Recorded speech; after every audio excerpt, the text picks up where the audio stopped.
और इस वक्त एक बड़ी खबर आ रही है, सीधे उसका हम रुख करेंगे। राजधानी दिल्ली से एक खबर आ रही है जहां पर कांग्रेस पार्टी ने अपने उम्मीदवारों के नाम की घोषणा दिल्ली विधानसभा चुनावों के मद्देनजर कर दी है। कुल मिलाकर अब यह बिल्कुल साफ हो गया है कि आम आदमी पार्टी और कांग्रेस पार्टी अलग अलग चुनावी मैदान में जाएंगे।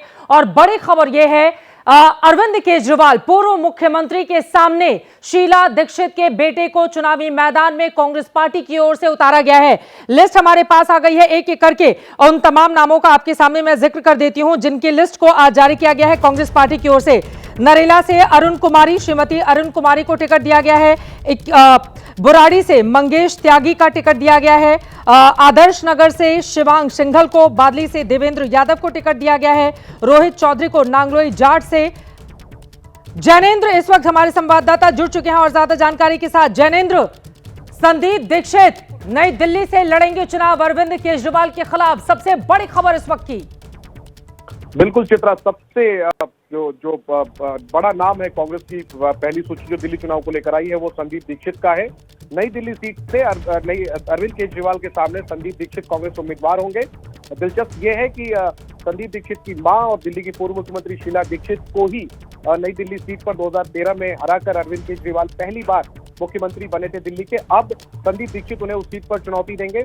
इसके अलावा जो दिल्ली कांग्रेस की पहली लिस्ट है 21 सीटों पर, उसमें चांदनी चौक से मुदित अग्रवाल का नाम अहम है। प्रदेश अध्यक्ष हैं देवेंद्र यादव, वो अपनी परंपरागत सीट बादली से चुनाव लड़ेंगे। रोहित चौधरी नांगलोई से, इसके अलावा पटपरगंज से अनिल चौधरी चुनाव लड़ेंगे, वो पूर्व प्रदेश अध्यक्ष रहे। वजीरपुर से रागिनी नायक को उतारा गया है।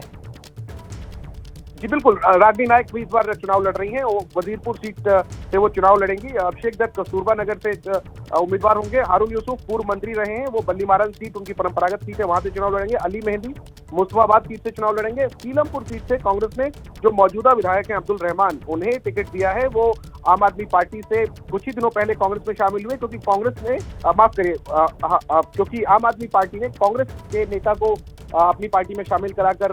लेकिन बड़ा दिलचस्प है जैनेंद्र, एक सवाल का जवाब मैं आपसे जानना चाहूंगी। देखिए, लोकसभा का चुनाव कांग्रेस आम आदमी पार्टी ने साथ लड़ा था, इंडिया गठबंधन का दोनों साथ साथ हिस्सा हैं, लेकिन कभी भी एकमात्र नाम संदीप दीक्षित ऐसे रहे जो लगातार केजरीवाल के खिलाफ मुखालफत करते रहे। और अब उनको नई दिल्ली सीट से चुनावी मैदान में उतारकर बिल्कुल साफ कर दिया है कांग्रेस पार्टी ने भी कि आर पार की लड़ाई होगी। अब कोई भी किंतु परंतु या इस सीट पर हम आपको सपोर्ट करेंगे, इस सीट पर आप मुझे कीजिए, इस तरह की स्थिति अब छोड़ी ही नहीं है। बिल्कुल नहीं चित्रा, देखिए राजनीति में लड़ाई तो आर पार की ही होती है, वरना तो फिर कोई पूछता ही नहीं है। और कांग्रेस की हालत दिल्ली में कुछ वैसी ही है, 2 बार से खाता ही नहीं खुल रहा है। तो इस बार खाता खुलने की उम्मीद तभी होगी जब सीरियस गंभीरता से चुनाव लड़ते हुए नजर आएंगे। और इससे बेहतर क्या होगा कि संदीप दीक्षित जो इतना बड़ा चेहरा है और पूर्व सांसद रह चुके हैं, शीला दीक्षित के बेटे हैं और केजरीवाल के खिलाफ मुखर रहे, वो दिल्ली से नई दिल्ली सीट पर उन्हें चुनौती देंगे। कांग्रेस 70 की 70 सीटों पर गंभीरता से चुनाव लड़ती हुई नजर आएगी। तो निश्चित तौर पर यही मकसद है और यही वजह कि संदीप दीक्षित को अरविंद केजरीवाल के सामने उतारा है। हालांकि मैं आपको बताऊं अंदर की बात, संदीप दीक्षित के लिए बाबरपुर सीट भी तय की गई थी। अलका लांबा नई दिल्ली से उम्मीदवार हो सकती थी, लेकिन जानकारी के मुताबिक अलका तैयार नहीं हुई और इसके बाद कांग्रेस ने तय किया कि संदीप दीक्षित से बेहतर कोई नाम नहीं हो सकता और संदीप दीक्षित को अब अरविंद केजरीवाल के सामने उतारा है। तो 21 सीटों पर कांग्रेस ने अपनी पहली लिस्ट जारी कर दी, 21 सीटों पर उम्मीदवारों का ऐलान कर दिया। बहुत धन्यवाद जैनेंद्र इस पूरी जानकारी के लिए। 21 सीटों पर उम्मीदवारों के नाम का ऐलान कर दिया है। कांग्रेस के लिए दिल्ली में खोने के लिए कुछ नहीं है, पाने के लिए सब कुछ है, क्योंकि 70 सीटें विधानसभा की हो, कांग्रेस शून्य पर खड़ी है। लोकसभा की 7 सीटों में कांग्रेस शून्य पर खड़ी है। ऐसे में अब इन नामों के सहारे कांग्रेस इस बार अपनी नैया कैसे पार लगाएगी, इस पर हमारी नजर बनी रहेगी।